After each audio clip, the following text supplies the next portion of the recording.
আপনারা জানেন যে রাষ্ট্রপতি নির্বাচন 1991 আইন অনুযায়ী আজকে আমাদের মনোনয়ন প্রত্যাহারের শেষ দিন ছিল এবং বিকাল 4টায় এটা সময় অতিক্রান্ত হয়েছে।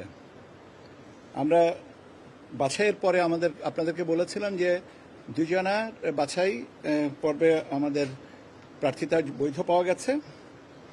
তাদের ভিতরে কেউই মনোনয়ন পত্র প্রত্যাহার করেননি। সেই অনুযায়ী আমাদের আগামী নির্বাচন 20 তারিখে যেটা অনুষ্ঠিত হবে সেখানে দুজন প্রার্থী প্রতিদ্বন্দ্বিতা করবেন।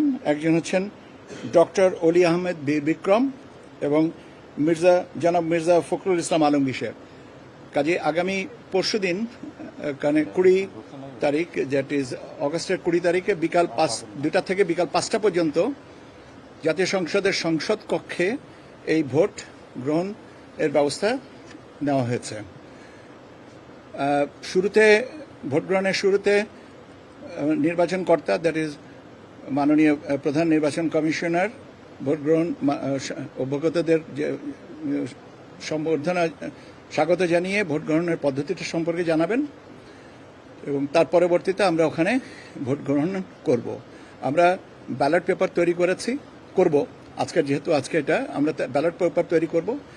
ব্যালট পেপারের দুটো অংশ, একটা মুড়ি অংশ আর একটা হচ্ছে ব্যালট পেপার অংশ। মুড়ি অংশে থাকে 3টা তথ্য আর একটা ব্ল্যাঙ্ক স্পেস। 3টা তথ্য কি ক্রমিক নাম্বার, আমাদের মাননীয় সংসদ সদস্যের নাম যিনি ভোট দিবেন এবং তার বিভক্তি নম্বর যেটা জাতীয় সংসদ সচিবালয় থেকে আমাদেরকে জানানো হয়েছে। এর নিচে একটা স্পেস থাকে যেখানে আপনার মাননীয় সংসদ সদস্য পূর্ণ নাম স্বাক্ষর করে ব্যালটটা গ্রহণ করবেন। ডান পাশের অংশে আমরা প্রতিদ্বন্দ্বী প্রার্থীদের নাম বাংলা বর্ণমালার অদ্যাক্ষর অনুযায়ী সাজানো হবে। সেই অনুযায়ী তাদের নাম প্রিন্ট করা থাকবে এবং প্রিন্টের পাশের ডান দিকে স্পেস থাকবে যেখানে তারা মাননীয় সংসদ সদস্যরা তাদের পূর্ণ নাম স্বাক্ষর করে ভোট দিবেন। এরপরে নির্ধারিত ব্যালট বক্সে তারা ব্যালট পেপারটা আপনার জমা দিবেন। বিকাল 5টা পর্যন্ত ব্যালট গ্রহণ করা হবে। 5টার পরে ব্যালট কাউন্ট করা হবে এবং কাউন্ট করার ক্ষেত্রে আমরা জানি যে মোট ভোটারের সংখ্যা হচ্ছে 349। এখানে কজনা ভোট দিলেন, কয়টা ব্যালট বৈধ হলো, কয়টা ব্যালট আপনার বাতিল হলো, কয়টা ব্যালট অব্যবহৃত থাকলো এবং প্রাপ্ত বৈধ ভোটের ফলাফল যেটা যিনি বেশি ভোট পাবেন তাকে নির্বাচনী কর্তা প্রাথমিকভাবে সংসদ কক্ষে বসেই তাকে বিজয়ী ঘোষণা করে আমরা তারপরে অফিসে ফিরবো এবং তারপরে গেজেটটা দেওয়া হবে। এইটা হচ্ছে পদ্ধতি। আমরা ইনশাল্লাহ ঘোষণা করতে কত সময় লাগতে পারে? এটা ঘোষণা করতে তো ভোট গ্রহণের পরে তো প্রাথমিক ফলাফলটা তো ওখানেই দিয়ে আসবেন। এরপরে এসে আমাদের আনুষ্ঠানিকতাটা যে গেজেট তৈরি করতে হবে, গেজেটটা পাবলিশ করতে হবে, সে গেজেট প্রক্রিয়া করতে গেলেন এটা আসলে প্রাথমিকভাবে যে ফলাফলটা দিবেন সেটাই তো একটা লিখিত আকারে দেওয়া, কাজে এটা তো আর বেশি সময় লাগার কথা না। আর আপনি যদি আমাকে বলেন যে 30 মিনিট, আমি কোনো 30 মিনিটও বলবো না, 5 মিনিটও বলবো না, আমি বলবো যতটুকু সময় ন্যূনতম দরকার সেটুকুই। এখন সেটা আপনারাই আমাদের এফিসিয়েন্সিটা আগামী 20 তারিখে দেখেন আমরা কতক্ষণে পারি।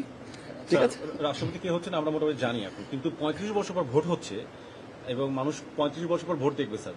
সার্বিক প্রস্তুতি সব মিলে এখন পর্যন্ত সব ঠিক আছে? এখন পর্যন্ত তো আমাদের প্রস্তুতি আছে এবং আমাদের প্রস্তুতির ধারাবাহিকতায় তো আপনাকে বললাম 4টা স্টেজ হচ্ছে মনোনয়নপত্র জমা দেওয়া, বাছাই, প্রত্যাহার, ভোট গ্রহণ। এই 4টা স্টেজ আছে। আজকে 3য় স্টেজটা পার হলো।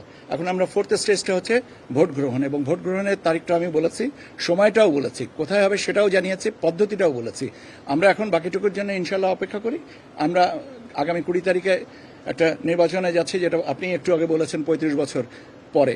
তো 35 বছর পরে আমাদের সবারই একটা নতুন অভিজ্ঞতাটা হবে। সে পর্যন্ত আমরা সবাই অপেক্ষা করি। আপনাদের অনেক ধন্যবাদ। আমি তো আপনাকে বলেছি যে ভোটারের সংখ্যা হচ্ছে 349 এবং 349টা ব্যালটই থাকবে। ঠিক আছে, ভুল হওয়ার সম্ভাবনার প্রেক্ষাপটে আমরা হয়তো কিছু বাড়তি কয়েকটা ব্যালট রাখবো যদি হবে। আমি বিশ্বাস করি কোনো ভুল হবে না।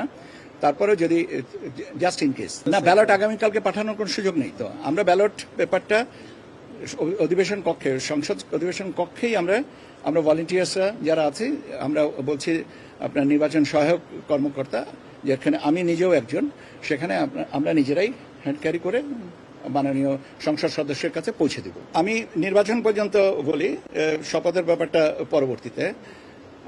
ব্যালটের রংটা আছে সাদার উপরে কালো প্রিন্ট, ওকে। আর আমরা এখান থেকে আমি সহ 20 জনা আমরা যাব, আমরা এই ডিস্ট্রিবিউশনের দায়িত্বে।